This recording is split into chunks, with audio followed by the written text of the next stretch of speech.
dia! Sejam todos muito bem-vindos ao meu podcast.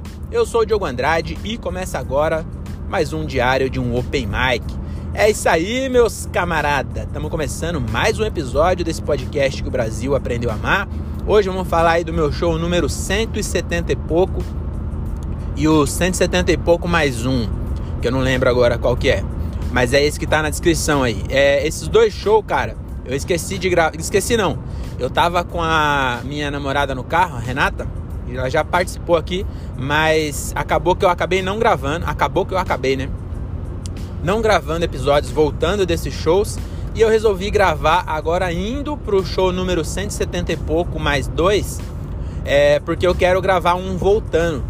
Porque eu tô indo agora a caminho do meu show pro maior público até hoje.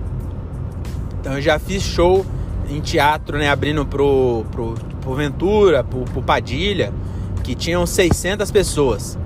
Pro Emerson Ceará também, acho que tinha umas 500. Mas hoje eu tô indo pro Teatro Politeama Jundiaí, que é 1.200 lugar, mano. 1.200 lugar. E eu entrei pra ver, já tá tudo esgotado. Só tem ingresso na arquibancada. Todo o resto já tá esgotado. Então pelo menos mil pessoas com certeza tem. Então eu não tô nervoso. Eu achei que eu ia ficar mais nervoso, mas não tô nervoso não. Eu tô tranquilo. Ainda bem, né? Porque ficar nervoso antes não ajuda, né? Acho que só atrapalha. Então eu lá na hora provavelmente eu vou ficar. Mas por enquanto eu tô bem de boa. E vai ser bem legal. Vai ser a abertura pro Diogo Almeida. E tem bastante professores lá. Então vai ser como se eu estivesse apresentando o TCC para maior bancada do planeta, né? Acho que, não sei, talvez já tenham tido um TCC aí que tinha mais de 1.200 professores, mas eu acho difícil. Mas vamos falar dos dois shows anteriores que eu fiz. Foi um show lá na Cervejaria Mundo, em Itupeva, um show do Nocorre, que foi bem legal, mano. Esse show aí eu queria comentar sobre ele, que foi muito bom, porque a gente chegou e era nós só. E aí tinha, sei lá, umas 30 pessoas, 40 pessoas que foram lá, deram o braço a torcer pra ver nós. Eu acho bem top quando isso acontece. E é lá em Itupeva. A gente já fez um show lá, foi bem legal. E esse outro também foi muito bom, porque é muito legal, porque, tipo, quando eu faço em Cajamar, se bem que em Cajamar não tenho nenhum conhecido, né? Mas em Morato quase sempre tem um ou outro conhecido e tal. Mas lá não, era tudo desconhecido, porque é tudo de Itupeva, e não conheço ninguém lá. E aí foi bem legal. O show era com rodízio de pizza. Então tinha tudo pra dar errado. Porque imagina um garçom passando no meio das mesas, oferecendo pizza no meio do show. Mas foi um show legal. O André, eu fiz a abertura. E aí isso é um ponto a melhorar aí, né, que eu queria deixar de dica aí pra quem tá começando também, que a gente tá começando, mas já tem 4 anos que nós tá começando, né? Eu faço stand-up há 4 anos, 170 shows aí já, mas tô começando ainda, né? Não tenho público ainda, não tenho uma carreira ainda, não pago conta com stand-up, então eu sou open mic ainda, mas já tem um certo tempo aí, né? E como a gente tá fazendo o show do nosso grupo, geralmente eu sou o MC. E nesse show, eu acho que o MC, eu fiquei em débito com a plateia e principalmente com o próximo comediante. Porque quando você faz o MC e você vai fazendo piada já, você já vai soltando a galera. E, inclusive, eu nem falei isso, tipo, pô, não ri pra dentro não, gente. Ri pra fora, tá escurinho, então não, porque as pessoas... Já falei isso várias vezes, que a luz, ela interfere muito na plateia, porque dar risada, por algum motivo, o ser humano tem vergonha de dar risada, né? Quando tá muito claro, as pessoas ficam contidas e elas sorriem, mas elas não dão risada alto, porque acho que... Deve ter algum estudo que fala disso, mas elas devem ficar com vergonha, sabe? E aí, quando o MC faz o trabalho direito, ele faz piada já e vai soltando a galera. Então ele esquenta a plateia. E aí, a gente no nosso grupo... eu até falei antes, falei, mano, eu não vou Só vou explicar mesmo, tal, e vou chamar. E aí é o André que esquenta. Só que nesse, eu só expliquei das palmas, não sei o que, bababá. E chamei o André muito no frio, mano. E aí o André penou pra caralho. Então a galera tava se divertindo, mas tava rindo meio pra dentro. E aí o André geralmente ele se fode, porque ele é o primeiro e ele tem muita piada. Então ele é o primeiro e é bom por isso, que ele tem muita piada. Quando a galera compra ele, vai muito bem. Só que nesse, como eu fiz um MC zoado e o André entrou, e aí a galera não comprou muito ele, ficou meio contido e tal, e aí ele se fudeu, coitado. Aí depois ele chamou o Thiago também se fudeu, um pouco menos, mas se fudeu.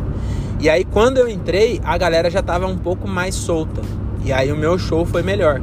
E aí inclusive eu gostei da minha performance, não como MC, mas como comediante, porque eu voltei e ainda tava meio ruim assim, mas eu voltei bem tranquilo. Eu tô ficando mais tranquilo, né, nos shows. E aí eu voltei bem tranquilo e consegui fazer um show bem legal, assim, pra mim. Pra plateia também, a galera gostou bastante. E aí depois no final o Gilbert também foi muito bem. Então eu e o Gilbert fomos melhor no show, porque a galera já tava mais solta. Os dois primeiros se fuderam mais. Então o que fica de dica aí é tentar. Eu preciso também aprender a fazer um MC mais demorado e mais engraçado também, sabe? Então faltou isso daí, faltou o MC ser mais comediante. Parecia que eu era o produtor que tava só dando os recados, sabe? Então no show de quinta foi isso. E aí, na sequência, o próximo show, deixa eu colocar no Waze aqui, deixa eu ver se ele vai parar a gravação. Eu acho que não. Não parou não, peraí, toque para voltar. Será que tá gravando ainda? Não sei. Eu vou continuar falando à toa, eu acho, né? Porque se não estiver gravando, eu volto depois. Mas é que eu não sei o caminho lá pro teatro, eu nunca fui.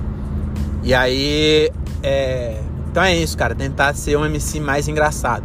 E aí, na sequência, o outro show era numa narguilaria a céu aberto. Então esse, mais uma vez, tinha tudo pra dar errado. Não tinha garçom. E só explicando, né? O show os garçons não atrapalhou muito. Teve 1 hora só no meu show lá que deu uma atrapalhadinha, que ele passou. E aí uma mesa se perdeu assim, né? Porque foi ver se queria pizza ou não. Mas no geral não atrapalhou não. Então foi até bom. Porque também a gente começou meio tarde. Tipo, a galera chegou às 8, foi comendo. A gente começou às 9h30. A galera já meio que parado de comer já. Então foi legal. Aí o show na narguilaria seria a céu aberto. E a gente é um número de abertura para um show de funk. Mas não tinha MC de funk. Era um DJ tocando funk. E aí a gente também achou que ia ser ruim, mas eu não achei ruim também não. E nesse todo mundo foi bem assim. A galera, como é aberto, é meio esquisito, mano, o show. Tava bem claro também, então a galera tava meio contida, mas se divertiram bastante. E aí eu também gostei da minha apresentação. Embora, lá no show de Itupeva, eu joguei 3 piadas fora. Eu agora tô fazendo com um cartãozinho, fazendo um monte de one-liner. E como eu não consigo decorar a ordem, eu anoto tópicos em cartões. E eu vou lendo os cartões e fazendo as piadas. E aí quando não entra, eu jogo fora, né? E aí lá em Itupeva, acho que eu joguei 3 fora. Lá em Jundiaí, eu joguei umas 10, mano. Não chegou a 10, mas eu joguei umas 6, eu acho. E teve piada que eu tava tão cuzão. Cuzão não no sentido bom, que poderia ser tão arrogante, que eu fiz até as piadas que não entravam. Mas não, eu tava tão medroso que quando era uma piada que eu sei que eu ia jogar ela fora, eu pulava ela. Mas foi legal. E inclusive, veio uma piada na hora que eu gostei bastante, que eu faço tô fazendo agora, eu escrevi agora. Eu gosto de testar piada nova, dar um gás a mais, assim. Eu fico ansioso pra testar. Inclusive eu escrevi uma outra nova que eu só vou conseguir fazer no show do No Corre, porque eu entro depois do Thiago. Vai ser uma piada sobre o Thiago. E aí eu fico bem ansioso pra testar a piada, porque eu gosto bastante, né? E aí lá eu escrevi uma piada sobre Charlie Brown Jr., né, sobre eu ter perdido a virgindade na época do hype do Charlie Brown, que foi em 2004. E aí na narguilaria eu imaginei que ia ter jovens, né? E aí eu falei, tem alguém aqui que nasceu em 2004? Aí uma mina falou, eu! Aí eu falei, eu perdi a virgindade em 2004. Aí a galera já deu uma risada já, né? Que tipo, porra, a menina já tá fumando narguile e eu perdi a virgindade quando ela nasceu. E aí, pra completar, eu falei assim, eu perdi a virgindade em 2004. Se sua mãe fosse puta, eu podia ser seu pai. Olha o que eu falei pra mina, que retardado, mas graças a Deus entrou bem essa piada. E aí foi bem legal esse show, tinha tudo pra dar errado, mas foi bom. E é isso, cara, eu queria falar mais coisas, mas eu preciso do Waze agora pra prestar atenção na estrada aqui. Falta 10 minutos pra eu chegar no teatro e eu não sei o caminho daqui pra frente. E então eu vou falar sobre... Eu vou falar agora, eu acho que dá tempo aqui, dá pra ir vendo o Waze falando que eu tava num bar de rock na sexta-feira e tava no intervalo da mina que tava cantando, tocou Mamonas. E aí tem um bagulho que foi o Márcio Américo, que ele falou disso, né? Num workshop que eu fiz com ele, que ele falou que Mamonas Assassinas ainda é pouco valorizado pelo valor da obra cômica deles. Eles eram muito engraçados. E tem uma música deles que ele usa praticamente a primeira parte da música inteira. Ele faz rima só com proparoxítona. Muitas pessoas aqui que tá me ouvindo, aliás, a minoria, né? Porque aqui o pessoal que me ouve os 12 aqui que me ouvem são selecionados, né? Então são pessoas inteligentes. Mas se tiver um burrinho que não sabe o que é proparoxítona, não é burrinho, né? Ninguém é obrigado a saber. Mas proparoxítona são palavras em que a sílaba tônica, eu já tô falando que os outros é burro e fala a sílaba atômica, já pensou? Não, mas a sílaba tônica da palavra, ela é a antepenúltima. Como assim? O próprio oxítona é uma proparoxítona. Todos os oxítonas, paroxítona, é tudo proparoxítona, que é a antepenúltima sílaba, é a sílaba mais forte, a tônica. Então, oxítona, o si é a tônica, então inclusive tem acento. Todas as proparoxítonas são acentuadas, inclusive fica aí uma dica, né? Tem umas regras lá, tipo oxítona, que é a última, quando ela termina em A, ela é acentuada. Eu não lembro o resto das coisas, mas, por exemplo, quando é em E também eu acho, tipo cabaré, eu também acho que é. Saint-Tropez, entendeu? Quando a última é a tônica, o acento vai nessa. E, por exemplo, com A é vatapá, entendeu? O vatapá tem um acento no A, pra falar que você fala vatapá e não vatapa, ou vatapa, entendeu? É vatapá. E aí a sílaba tônica, ela tem um acento agudo pra mostrar que essa é a sílaba tônica. O Paraná é assim também, oxítona. E proparoxítona é a antepenúltima. E o Mamonas, na música Robocop Gay, o começo, mano, ele fala muito proparoxítona.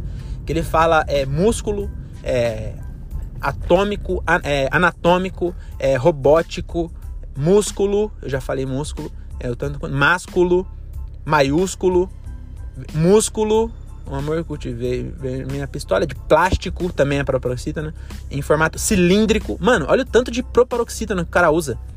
E eu nem sei se ele pensou isso, mas é muito foda. Não tem nenhuma outra música que tem tanta proparoxítona rimando.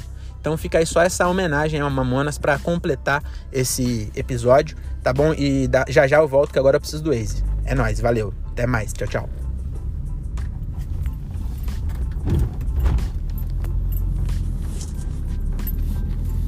Eu não vou conseguir pausar, vou esperar o semáforo fechar pra eu conseguir pausar o áudio pra ver o GPS. Agora sim, fechou o semáforo. Ih, abriu, caralho. Pera aí.